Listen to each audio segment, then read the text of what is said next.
Bonjour à toutes et à tous, ici Khalil Jebeli pour ce Good Morning Market du 2 mars. Nous commençons tout de suite avec le rappel légal habituel.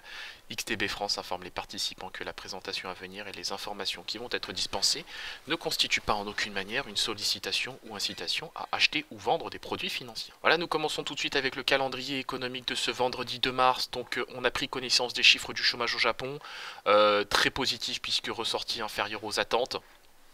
Du côté de l'Allemagne, on a pris connaissance des ventes au détail, de la statistique relative aux ventes au détail, donc 2,3% en rythme annualisé contre 3,5%, donc ça c'est pas très bon, c'est quand même mieux que la valeur précédemment publiée, mais bon, c'est pas spécialement bien. Du côté des prêts à l'importation, c'est assez positif puisque c'est en ligne avec les attentes, donc ça c'est plutôt pas mal. Ensuite, pour aujourd'hui, on aura plusieurs discours de Yves Mersch, donc membre du directeur de la Banque Centrale Européenne, du chairman de la Banque d'Angleterre, Mark Carney. On aura le PIB italien et canadien, donc ça va intéresser particulièrement le PIB italien aujourd'hui, puisque vous le savez que le 4 mars, on aura les élections législatives. À 11 heures, en zone euro, on aura la publication de l'indice des prix à la production. Et aux États-Unis, donc évidemment statistique très intéressante puisqu'on aura l'indice de confiance du consommateur américain pour le mois de février, donc ça c'est très important puisque vous le savez ça a un impact direct sur l'inflation aux États-Unis. On a pris hier connaissance d'ailleurs des statistiques relatives à l'inflation, ressorties d'ailleurs en ligne avec les attentes et c'est plutôt pas mal. Et enfin la séance s'achèvera avec la publication de l'indice Baker-Hughes d'activité pétrolière pour la semaine terminée au 2 mars. Du côté des marchés, donc là on a des marchés qui au moment où je vous parle évoluent en territoire négatif. Donc en zone euro effectivement on est rattrapé par les inquiétudes relatives à l'Italie. On a aussi eu hier Donald Trump qui a annoncé la mise en place de taxes sur l'acier et l'aluminium importé, donc ça a tout simplement réveillé le spectre d'une guerre commerciale. Ajouté à cela un resserrement plus rapide que prévu de la politique monétaire de la Réserve fédérale, et ça donne des indices qui corrigent tout simplement.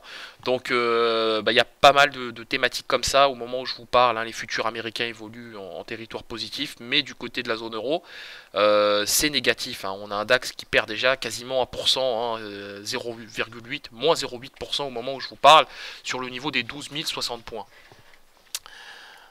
Allez, on attaque tout de suite avec la paire euro-dollar. Donc l'actif évolue en tendance haussière, donc l'euro retrouve des couleurs. On est porté par les moyennes mobiles à 25 et 100 périodes. C'est plutôt pas mal.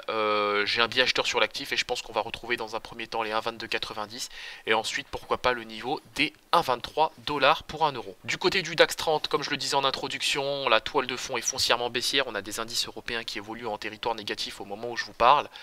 On évolue sous le seuil des 12 100 points. C'est assez inquiétant. Donc on avait anticipé le niveau des 12 060 points d'ailleurs, on en avait parlé d'ailleurs hier en séance de live trading.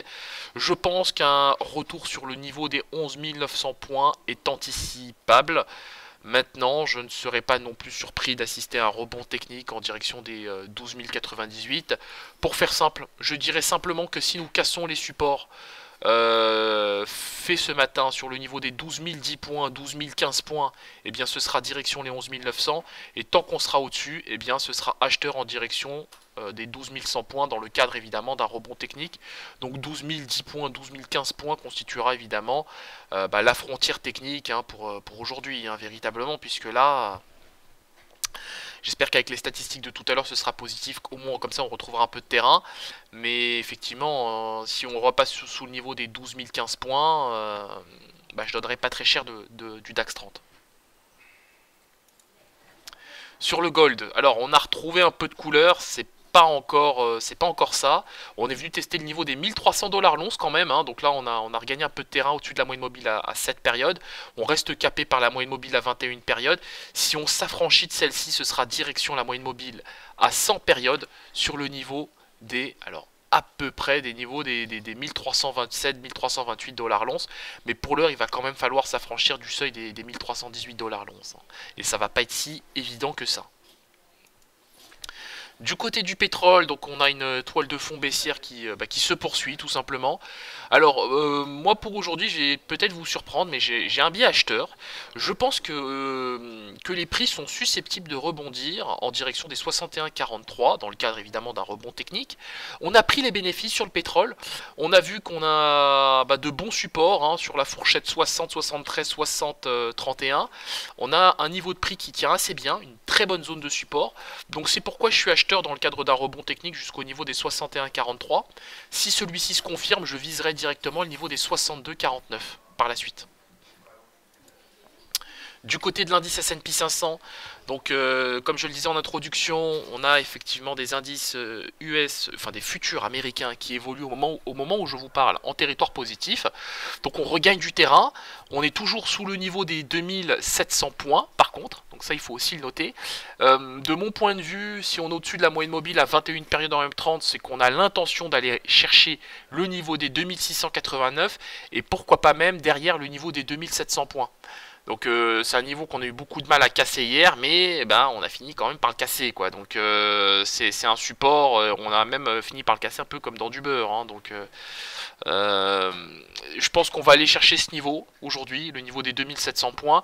Dans un premier temps, je viserai les 2689 et ensuite, pourquoi pas, le niveau des 2700 points. Nous terminons avec le Bitcoin. Donc le Bitcoin, lui, poursuit son bonhomme de chemin. On a bien fait le niveau des 11 050 dollars pour un Bitcoin. Hein, donc c'est assez positif. Ça, c'est un niveau qu'on anticipe depuis le début de la semaine. De mon point de vue, si on arrive à se stabiliser durablement autour de ce niveau, eh bien on sera susceptible d'aller sans doute chercher le niveau des 11 100, voire même 11 150 dollars pour un Bitcoin. À très court terme. Voilà, on se quitte sur cette note. On se retrouve comme d'habitude à 15h15 pour notre live trading.